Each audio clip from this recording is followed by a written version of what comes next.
liberty means tolerance as well, because what your neighbor might do might be different than what you do. And you might not like what they do, but if your neighbor or your friends, they do things that you don't approve of, but they don't affect you, if they don't hurt you, if they don't use force on you, they should be permitted to do this. Your job is to take responsibility, and our job is to take responsibility for ourselves to improve our well-being and improve and work for excellence, and that's what freedom is all about. But which group of people should this bring together? You know, if I say, well, I don't want to regulate your personal life, and you say, does that mean I don't want to tell you what you can eat, smoke, and drink, and whatever you want to do? Yeah, that's true. Now the question is this going to offend conservative Christian right? And it should not. And it's something that I've worked on for many, many years in the congressional district, is to believe in individual liberty, not put on sanctions, and not pretend I can regulate your personal moral life and have that appeal to the Christian right. I happen to believe all life is sacred, so therefore I don't believe that small little fetuses can be dropped away without, concern about it. But this idea of personal liberty, which might allow individuals to do things that others might not approve of, it is also exactly the liberty that we need to practice our religion and to keep the government off our backs. Back to the concern about, the idea of running for the president and presidency. This means that today the conventional wisdom is, well, we have to have a president to run things. How are you going to run things? What I'd like to be is a president that doesn't even have a goal of running your life, running the economy, or running the world.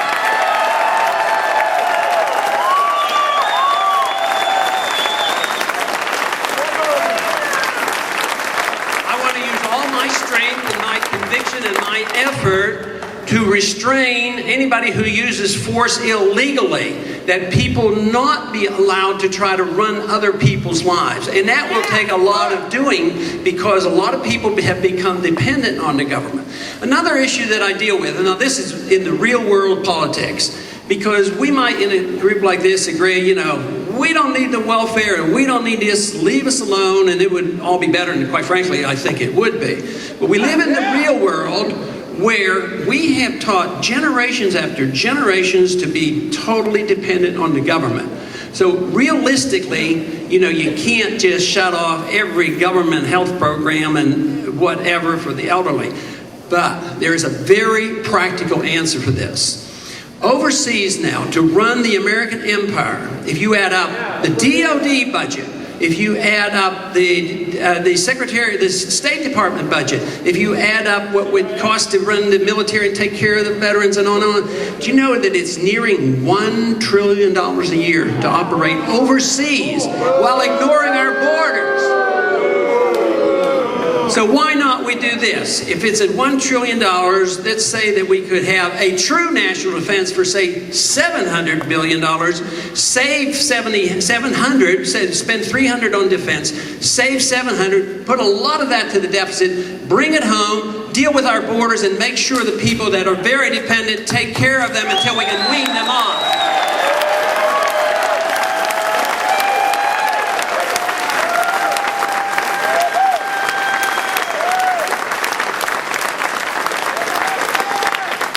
I believe that almost every single problem that we're facing today has come about because we haven't been a stickler for the rule of law. We haven't followed the Constitution, and that's what we ought to be doing.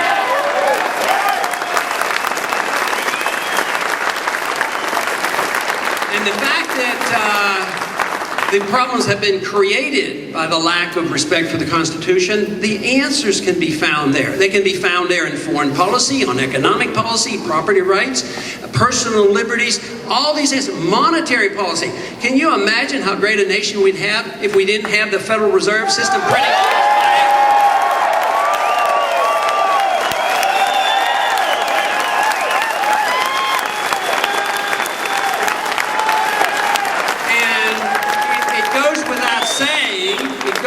not saying that when we have the proper size government and government's functioning in the proper manner, we certainly wouldn't need the IRS or the 16th Amendment.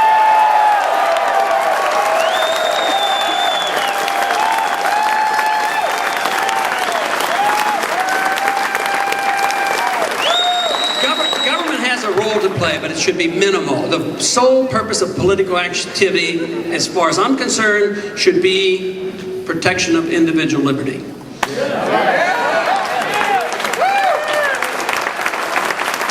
I think what's happened in this country is we've lost respect for the rule of law, but we've lost respect and confidence in how liberty works. We're always frightened that if the government doesn't provide the safety net, there's going to be more poverty, no housing, and all the things that happened over the last several decades. But this is not necessary. It is so unnecessary. Freedom works. We've lost that confidence where we know and understand that it will work. But there is one admonition that John Adams gave, and he said, for freedom really to work, you have to have a moral society. And so we can come down very hard on our government, and I do, all three branches of the government, but quite frankly, even our candidacy here, if we're successful, it still requires an endorsement from the people. And that's where I had been reluctant. I did not know where the numbers would be. I did not know whether the money would be there. I did not understand the internet, but I have been educated in the last few weeks.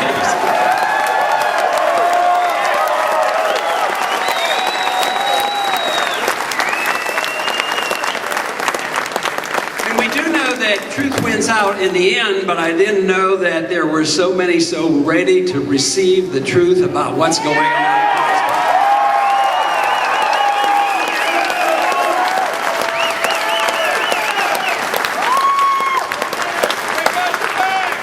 But it truly gives me hope, and that's what we need. We have lived and been blessed to live in a country that has been really great. We are fortunate that we had the founders that we did that understood what personal liberty was all about. They even understood what habeas corpus meant. And unfortunately, we moved into this era where they're endorsing torture and getting rid of habeas corpus.